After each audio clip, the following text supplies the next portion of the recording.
Hello everyone, आज मैं आपके लिए लाई हूँ बिहार की बहुत ही प्रसिद्ध मिठाई चंद्रकला। इस मिठाई की खासियत ये होती है कि ये ऊपर से तो एकदम खस्ता होती है और अंदर से बहुत ज़्यादा जूसी होती है। खाने में बहुत ही टेस्टी लगती है। तो इस मिठाई को आप रक्षाबंधन के त्यौहार में अपने भाइयों के लिए भी बनाकर उन्हें प्यार के साथ राखी बांध सकती हैं। इसे आप बिल्कुल ही कम सामान से एकदम आसानी से बनाकर तैयार कर लेंगे। नमस्कार दोस्तों, आपका स्वागत है आपके अपने YouTube चैनल खाओ बनाओ किचन में। तो चलिए इसे बनाना शुरू करते हैं। इसके लिए सबसे पहले हम थोड़ी सी बादाम और काजू को लेंगे, जिसे ओखली में डालकर दरदरा सा कूटेंगे। काजू और बादाम दोनों को दरदरा सा करेंगे। आप चाहें तो इसे मिक्सी जार में भी डाल करके पल्स मोड पे इसे दरदरा कर सकते हैं। तो दोनों को ही तैयार कर लेंगे। तो अब सबसे पहले मिठाई की स्टफिंग तैयार करेंगे। इसके लिए आंच पे एक पैन चढ़ा के इसमें 2 चम्मच देसी घी डालेंगे और इसके अंदर में कूटा हुआ काजू थोड़ा सा 1 से 2 सेकंड भूनने के बाद इसके अंदर बादाम भी कुटी हुई डाल लेंगे। दोनों को साथ साथ में हल्का सा भूनेंगे। जब काजू और बादाम का कलर हल्का सा गुलाबी हो जाए तो इस समय इसके अंदर हम मिक्स करेंगे 100 ग्राम खोया मावा मिक्स करेंगे और इसे भी हल्का सा मिक्स करते हुए मीडियम फ्लेम पे भून लेंगे। सारी चीज़ों को बढ़िया से दबा दबा करके मिक्स करेंगे। तो इस समय आप चाहें तो इसके अंदर 2 से 3 चम्मच डेसिकेटेड नारियल पाउडर भी डाल सकते हैं और फ्लेवर के लिए आधा चम्मच डालेंगे इलायची पाउडर और साथ में 15 से 20 किशमिश को बिल्कुल ही बारीक काट करके इसके अंदर हमने मिक्स किया हुआ है। सारी चीज़ों को अच्छे से मिला लेंगे और लास्ट में थोड़े से कुछ केसर के धागे डाल लेंगे, जिससे इसके अंदर में कलर भी अच्छा आएगा। स्टफिंग में थोड़ा सा कलर इसका चेंज हो जाएगा, हल्का सा पीलापन आ जाएगा। तो आप देख सकते हैं कि स्टफिंग कितनी बढ़िया से तैयार हुई है। इसे हम एक साइड में रख लेते हैं और जब स्टफिंग अच्छे से ठंडी हो जाएगी फिर इसके अंदर हम चीनी मिक्स करेंगे। अब हम मिठाई के लिए चाशनी तैयार करेंगे। तो चाशनी के लिए एक बर्तन के अंदर में जितनी हम चीनी लेंगे उतना ही पानी भी लेंगे। तो हमने 1.25 कटोरी चीनी ली हुई है। तो इसके अंदर उसी कटोरी से नाप के 1.25 कटोरी पानी डालेंगे। हमने 300 ग्राम चीनी ली हुई है। तो बस अब अपने बर्तन को हम आंच पे रख देंगे और इसे चीनी घुलने तक पकाएंगे। तो इसे हमने बहुत ज़्यादा चाशनी को गाढ़ा नहीं करना है और ना ही 1-2 तार वाली चाशनी बनानी है। बस इसे थोड़ा सा पकाना है और जब ये पकने लग गया तो इसके अंदर कुछ इलायची कूट करके डाल लेंगे फ्लेवर के लिए और कलर के लिए। कलर अच्छा है मिठाई का तो इसके लिए कुछ केसर के धागे भी डाल देंगे और इसे 3 से 4 मिनट चीनी घुलने के बाद चाशनी को पकाएंगे। बस इतना ही हमने इसे पकाना है, बहुत ज़्यादा चाशनी को गाढ़ा नहीं करना है। चाशनी बस इसकी कंसिस्टेंसी आप देख सकते हैं इतनी ही पतली होनी चाहिए, तभी मिठाई से बढ़िया से सोख कर सकेगी। अगर चाशनी गाढ़ी हो जाएगी तो मिठाई अच्छे से चाशनी को सोख नहीं कर सकेगी। तो चाशनी को भी हम एक साइड में रख लेंगे। अब मिठाई के लिए डो तैयार करेंगे। तो इसका डो बनाने के लिए हमने एक बाउल में 2 कटोरी मैदा लिया हुआ है और इसमें बीच में गड्ढा करके हम डालेंगे मोयन। तो मोयन हम देसी घी का लगाएंगे क्योंकि मिठाई है तो इससे देसी घी में ही इसका टेस्ट बनाने पे आएगा अच्छा। तो 2 कटोरी मैदे में हमने 1 छोटी कटोरी देसी घी भर के डाला हुआ है। इसमें मोयन थोड़ा ज़्यादा मात्रा में पड़ती है, इसके लिए जितना हम मैदा लेंगे उसका 1/4 देसी घी डालेंगे मोयन में। इस तरीके से इसे बाइंड होना चाहिए मोयन, तभी मिठाई खस्ता अच्छे से बनेगी। मोयन को बढ़िया से मैदे में मिक्स करने के बाद इसमें थोड़ा थोड़ा सा पानी डाल करके इसका एक सेमी सॉफ्ट सा डो तैयार करेंगे। ना तो बहुत ज़्यादा हार्ड इसका डो बनाएंगे और ना ही बहुत ज़्यादा ढीला, बिल्कुल ही बीच का इसका डो रखेंगे। और पानी इसमें हम थोड़ा थोड़ा ही डालेंगे जिससे कि ये एकदम गीला ना होने पाए।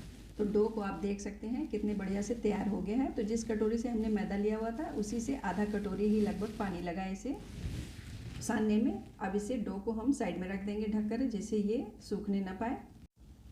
तो अब स्टफिंग भी अच्छे से ठंडी हो गई है। तो इसके अंदर हम 1 चम्मच पिसी हुई चीनी मिक्स कर लेंगे मिठास के लिए।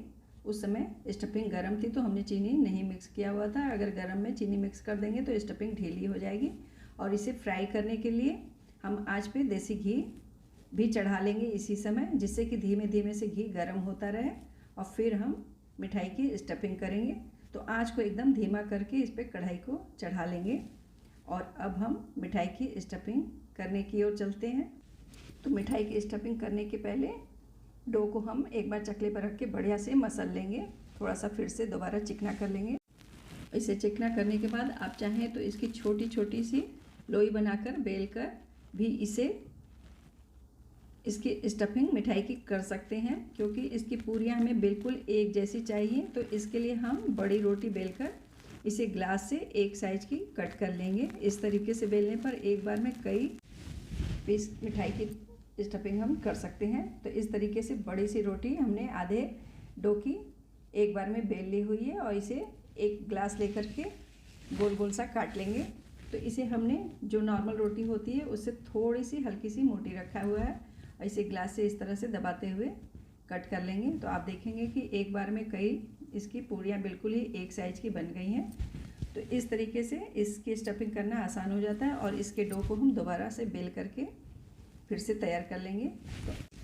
तो इसे स्टफ करने से पहले हम इसके ऊपर हल्का सा पानी लगा लेंगे उंगली की सहायता से, जिससे कि इसकी स्टफिंग खुले ना पाए, इसका मुंह बढ़िया से लॉक हो जाए।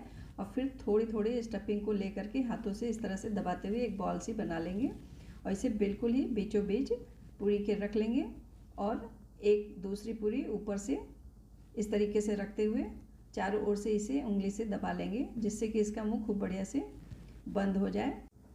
अब इसे हम हाथों में उठा लेंगे इस तरीके से और फिर से दोबारा से चारों ओर घुमा करके इसका मुंह दबा देंगे, जिससे कि इसकी स्टफिंग बाहर नहीं आएगी। और फिर इसे कहीं से भी इस तरीके से मोल्ड करते जाएंगे, जैसे कि हम गुजिये को गूंथते हैं, बिल्कुल उसी तरीके से इसे भी साइड से ऊपर से उठाते जाएंगे और दबाते जाएंगे। इस तरीके से एकदम बढ़िया से इसका मुंह भी बंद हो जाएगा और देखने में भी ये अच्छी लगेगी, एकदम गोल गोल सी। तो इस तरीके से आप इसकी स्टफिंग करके इसे चाहे तो एक बार में तैयार करके सारी रख लें, फिर फ्राई करें। अब हम चलते हैं इसे फ्राई करने की ओर। तो घी भी गर्म हो चुका है और घी बिल्कुल ही हल्का सा गर्म है। आप देख सकते हैं इसमें बबल्स बिल्कुल ही कम मात्रा में आ रहा है, धीमे धीमे से ही बबल्स आएगा। तो इसे एक एक करके डालने के बाद हम चम्मच से हल्के हाथों से इसे चलाएंगे। इसे बहुत तेज तेज से उल्टेंगे पलटेंगे नहीं। अभी जब एक साइड से थोड़ा सा ये फ्राई हो जाएगी फिर इसे पलट लेंगे। तो आप घी के बबल्स को देख सकते हैं, बिल्कुल धीमे धीमे से ये बबल्स आने शुरू हुए हैं। तो इसे हम पलटते पलटते हुए बिल्कुल ही धीमी आंच में ही फ्राई करेंगे, जिससे कि ये एक रंग का इसमें कलर आए। अगर तेज़ आंच में इसे पका देंगे तो ऊपर में फफोले टाइप का आ जाएगा, इसलिए इसे बिल्कुल ही धीमी धीमी आंच में ही इसे फ्राई करेंगे। जब धीमी आंच में आप इसे फ्राई करेंगे तभी ये एकदम खस्ता सी तैयार होगी, नहीं तो तेज़ आंच में करने से ये ऊपर से तो इसमें कलर आ जाएगा लेकिन खस्ता ये नहीं हो पाएगी। तो एकदम धीमी आंच में इसे फ्राई करें और एक बैच को फ्राई होने में कम से कम 10 से 12 मिनट की टाइम लग जाती है। तो देख सकते हैं आप बिल्कुल ही गोल्डन कलर का इसे हमने फ्राई किया हुआ है। तो आप इसे गोल्डन ब्राउन भी कर सकते हैं, चाहे तो गोल्डन भी रख सकते हैं, जैसा आपको अच्छा लगे। तो इसे बढ़िया से फ्राई करके हम गर्मा गर्म ही इसे कढ़ाई से निकालते जाएंगे और हल्की गर्म चाशनी में डीप करते जाएंगे। तो इसे चाशनी में डालने के बाद गर्मा गर्म हम इसे अलट पलट देंगे और अलट पलट करके किसी छन्नी में निकालते जाएंगे, जिससे कि इसकी एक्स्ट्रा चाशनी बाहर को आ जाए। और फिर दूसरा बैच हम डाल देंगे कढ़ाई में फ्राई होने के लिए। तो इसे हमने 2 टाइप से फ्राई किया हुआ है। तो जब 2 मिनट हल्का सा ज़्यादा फ्राई करेंगे तो इस कलर की आपकी चंद्रकला की मिठाई बनके तैयार होगी। और खाली गोल्डन अगर फ्राई करेंगे तो इस तरीके से इसका कलर आएगा। तो ये आप पे निर्भर है कि आपको कौन सी अच्छी लगती है।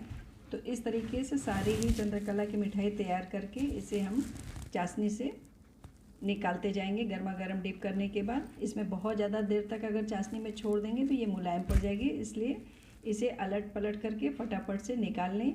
ये बहुत ही जल्दी से गर्मा गर्म डालने के बाद चाशनी सोख कर लेती है। तो आप देख रहे होंगे कि चाशनी भी गाढ़ी होने लग गई है। तो इसे चाशनी से हम बाहर निकाल लेंगे और छन्नी में रख देंगे, जिससे कि इसकी एक्स्ट्रा चाशनी बाहर निकलती जाए और इसे सर्व करना आसान हो जाएगा। तो अब इसे प्लेट में निकाल कर इसके ऊपर थोड़ी सी काजू पिस्ता की कतरन से इसे गार्निश करेंगे। इस पर आप अपने मनपसंद के ड्राई फ्रूट काट कर गार्निश कर सकते हैं। यदि आपके पास सिल्वर लिप्स हो तो वो भी लगा दें, इससे देखने में भी ये बहुत ही खूबसूरत लगेगी। तो कितनी बढ़िया दिखाई दे रही है चंद्रकला मिठाई, कितनी सुंदर लग रही है। तो इस पर हम सिल्वर लिप्स लगा देंगे थोड़ी सी, अगर आपके पास है तो लगाएं, नहीं तो आप इसे स्किप भी कर सकते हैं। कितनी बढ़िया चंद्रकला की मिठाई बन करके तैयार हुई है। तो एक मैं आपको तोड़ करके भी इसे दिखा रही हूँ कि कितनी ये जूसी है अंदर से और एकदम खास्ता मिठाई बन के तैयार हुई है। तो जो भी इस खास्ता और जूसी मिठाई को खाएगा उसका खा करके दिल खुश हो जाएगा। तो आप भी राखी पर इस मिठाई को बनाइए और अपने प्यारे प्यारे भाइयों को खिलाइए और राखी बांधिए। रेसिपी अच्छी लगी तो इसे लाइक शेयर सब्सक्राइब करना बिल्कुल भी ना भूलें। मिलते हैं फिर किसी नई रेसिपी के साथ। Thank you.